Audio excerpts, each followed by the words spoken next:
একটা কিতাব আছে নাম মাজমাউজ জাওয়ায়েদ, ইমাম হাইসামি রহমতুল্লাহ আলাইহির লেখা, 1 নম্বর খণ্ড 134 নম্বর পৃষ্ঠা। এই কিতাবে একটা হাদিস আসছে। এক ব্যক্তি নবীর কাছে আসছে, হাদিসটা মন দিয়ে শুনে, এটা মজার হাদিস। আসার পর আল্লাহ রসুলকে বললেন, ইয়া রাসূলুল্লাহ ইযানলি ফিজ জিনা, হুজুর আমারে জিনা করার অনুমতি দেন। নাউজুবিল্লাহ। কি করার অনুমতি চাইছে? জিনা করার। এখন আশেপাশে সাহাবায়ে কেরাম তো আপনার কি রে ওই কি আর কথা খুঁজে পায় নাই নবীজিরে কওয়ার। জাজারুহু অকলু মাহ মাহ, সবাই বলতে আরে থাম থাম, আমরা এরকম বলি না, থাম থাম, এই কি কও নবীজির এগুলা, হাই তুমি কোথায় কি কও? নবীজির এসে কইতাছে, হুজুর আমারে জিনা করার অনুমতি দেন। সাহাবারা থামাইছে, থামো। আল্লাহ নবী কত বড় দয়ার নবী, আল্লাহ রসুল কয় উদনুহু, তাকে আমার কাছে আসতে দাও, আসতে দাও। আল্লাহ নবী বললেন উদনুহু, আমার কাছে তাকে আনো। ফাদানাহু করিবাম মিনহু, আল্লাহ রসুলের কাছে তাকে নিয়ে যায়। আমার নবী দিলের কত বড় ডাক্তার দেখেন। আল্লাহ নবী বলেন, শোনো, তুমি এত হিব্বুহু লি উম্মিকা, তুমি আমার কাছে জিনা করার অনুমতি চাইলা, তোমার মায়ের সাথে এই কর্মটা অন্য কেউ করো কিনা তুমি পছন্দ করো কিনা? ওই ব্যক্তি জবাব দেয়, লা জাআলানি আল্লাহু ফাদাকা ইয়া রাসূলুল্লাহ, আল্লাহর কসম আমার মায়ের সাথে কেউ ব্যভিচার করবে এটা আমি কশ্চিনকালেও পছন্দ করি না। আল্লাহ নবী বললেন, ফান্নাসুলা ইউহিব্বুনা লিউম্মাহাতিহিম, কোন মানুষ তার মায়েদের সাথে তুমি ব্যভিচার করবা, কেউ ব্যভিচার করবে এটাও তারা তাদের মায়েদের জন্য পছন্দ করবে না।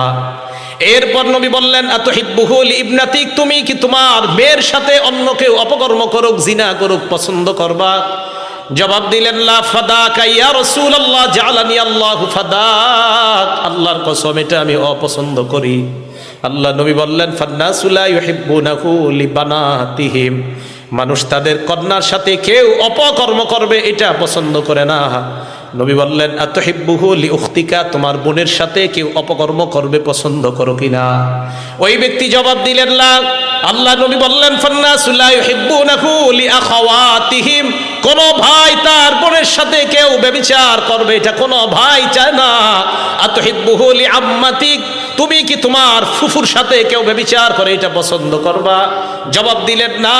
আল্লাহ নবী বললেন, ফান্নাসু লা ইউহিব্বুনাহু লিআম্মাতিহিম, মানুষ তাদের ফুফুর সাথে কেউ অপকর্ম করবে এটা কখনোই পছন্দ করে না। এরপর নবী বললেন, আতুহিব্বুহু লিখালাতিক, তুমি কি তোমার খালার জন্য এটা পছন্দ করবা?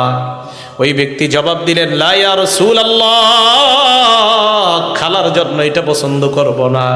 নবী বললেন, ফান্নাসু লা ইউহিব্বুনাহু লিখালাতিহিম, মানুষ তার খালার সাথে এটা করাটা পছন্দ করবে না। ওই ব্যক্তি নিচের দিকে তাকায় আছে। আল্লাহ নবী তার মাথায় হাত রেখে বললেন, আল্লাহুম্মা গফির যামবা, মাবুদ আপনি তার গুনাহগুলা মাফ করে দেন। এরপর বললেন, অতহির কলবা, আল্লাহ আপনি তার দিলটাকে পবিত্র বানায় দেন। ওয়াহাসিন ফরজা, তার লজ্জাস্থানটাকে আপনি হেফাজত করেন।